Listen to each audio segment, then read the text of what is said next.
On regarde un peu ce que j'ai fait durant à peu près 18 ans, 21 ans, on a l'impression qu'il y a une multitude de peintres, que ce n'est pas le même peintre. Il y en a qui n'auraient pas réagi de la même façon. Je me suis dit, mon gars, t'as assez cherché, maintenant, il faut que tu assumes. La démarche du peintre ressemble à celle du poète. Impression de voyage, beauté des lieux, émotion de rencontre, instant privilégié deviennent le sujet de l'œuvre.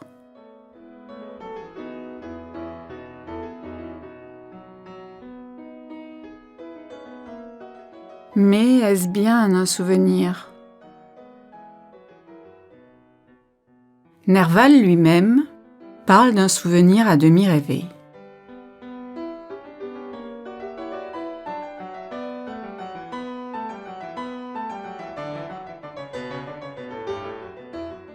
La vie réelle et les souvenirs se mêlent et sont transformés par le songe.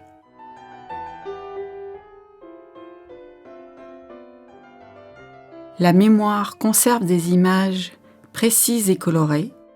En même temps, elle abstrait et simplifie ou complique au gré des impressions présentes. Elle gomme les émotions intimes, saisies dans les moments de crise où elles sont vibrantes, pour ne garder que le souvenir apaisé par lequel le bonheur reste toujours présent. La mémoire devient intemporelle. Le passé individuel se confond ainsi avec celui de l'humanité tout entière et annonce un avenir mystique. En effet, à partir de la transcription fidèle et précise de la chose vue, de la lumière reçue, le peintre extrait une vision intérieure qu'il cherche à communiquer. L'image prend donc un aspect double en devenant signe. Every woman turns me down, Renee. Whether it's tubes, anything, they turn me down. What can I say? Oh. New York, Chicago, la fascination du Nouveau Monde, source intarissable d'inspiration, besoin sans cesse renouvelé de nous transmettre formes et émotions.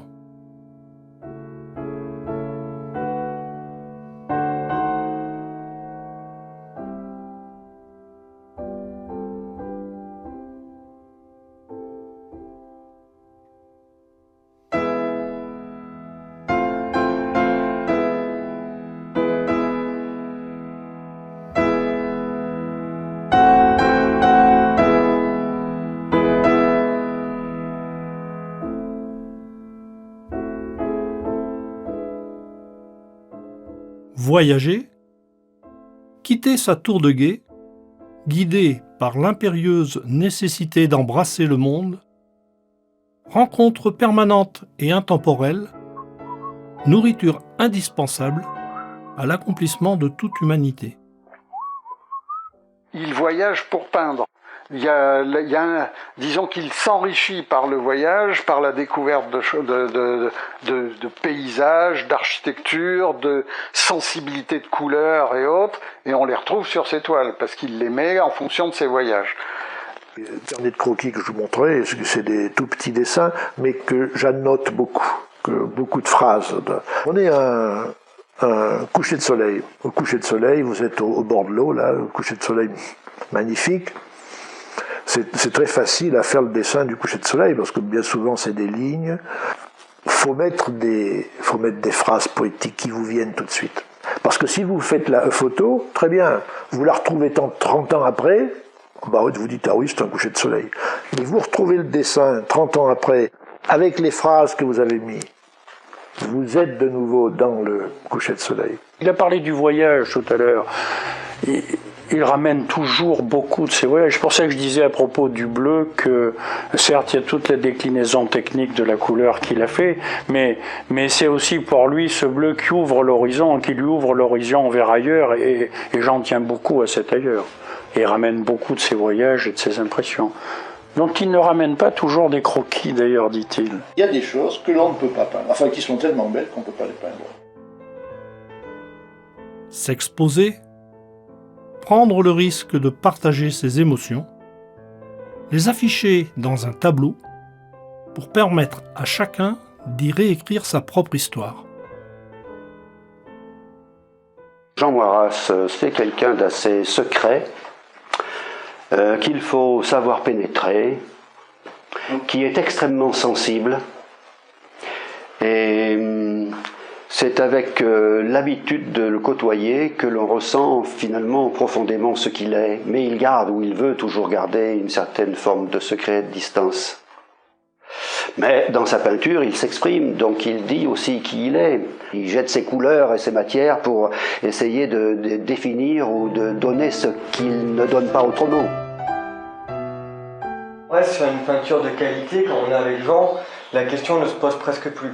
On a une vision de l'art qui est à peu près la même avec mon grand-père, donc il y a une évolution qui se fait bien évidemment, mais on est dans une peinture qui est intemporelle avec Jean, qui est à la fois donc, dans les couleurs, dans l'architecture de sa peinture.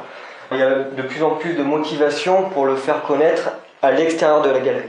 Intéressé, c'est un énorme travail que de s'occuper de la vie d'un artiste, de son œuvre.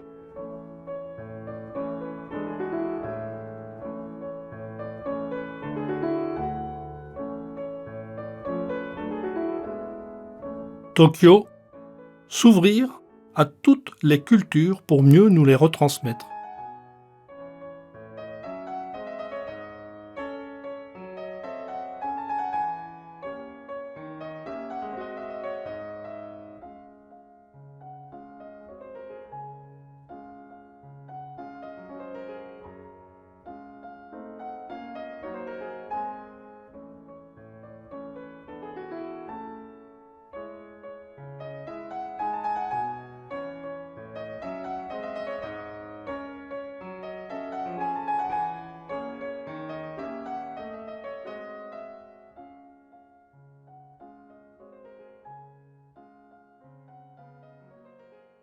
Venise, incontournable, irremplaçable Venise.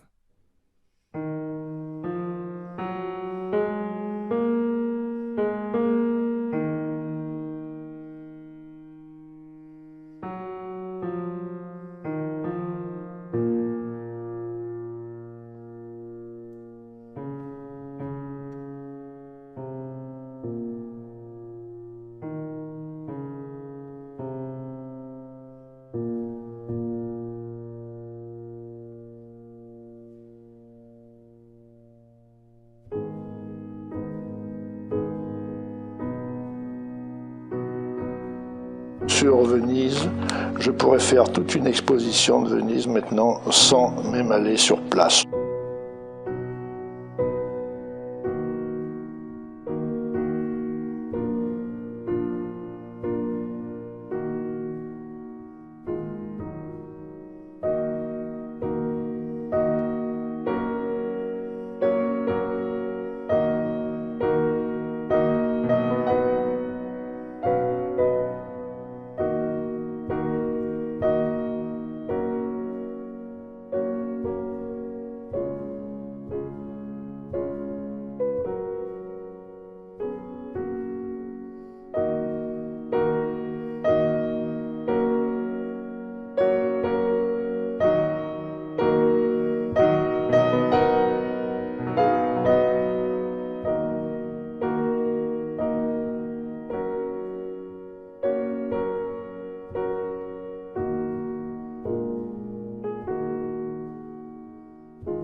Luxembourg, Gibraltar du Nord de l'époque romaine, mais aussi cœur vert de la Nouvelle Europe.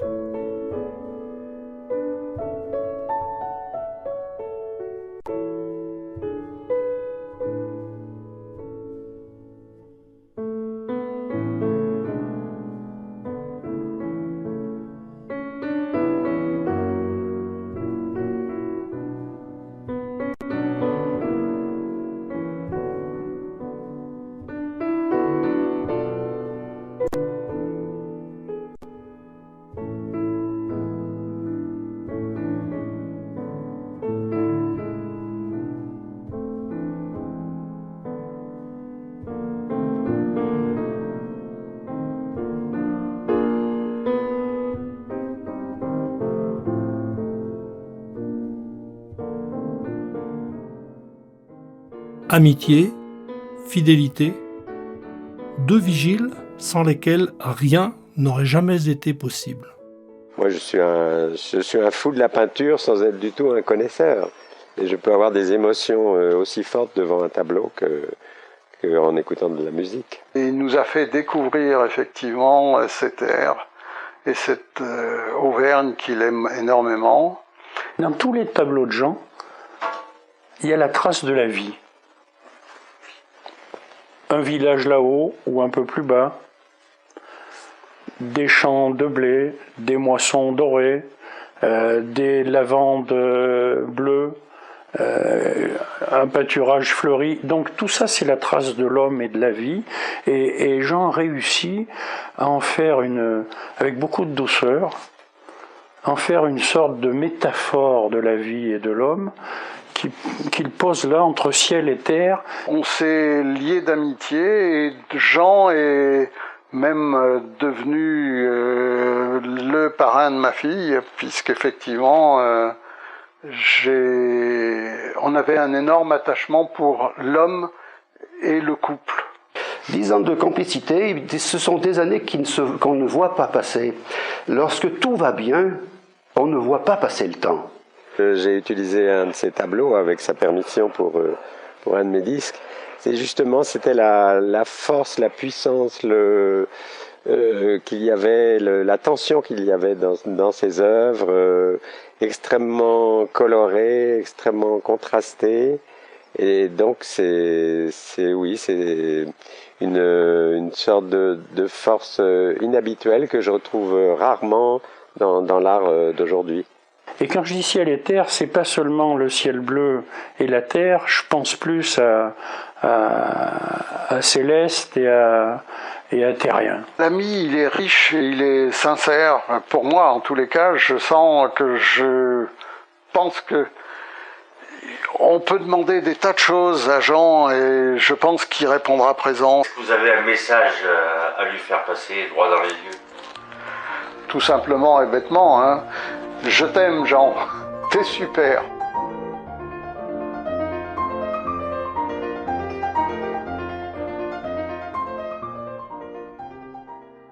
La démarche du peintre ressemble à celle du poète. Impression de voyage, beauté des lieux, émotion de rencontre, instants privilégiés deviennent le sujet de l'œuvre. Mais est-ce bien un souvenir ?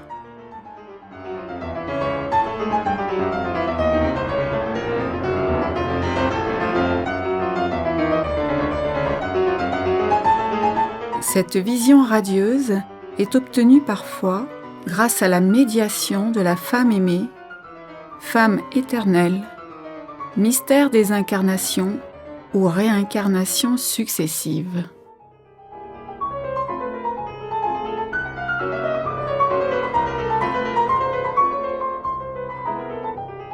Les paysages, les architectures, les figures féminines deviennent les clés d'un monde surréel et mystique et nous transportent insensiblement sur la lisière des saintes demeures à la rencontre de la Béatrix de Dante qui sourit au poète errant. Paul, 1988.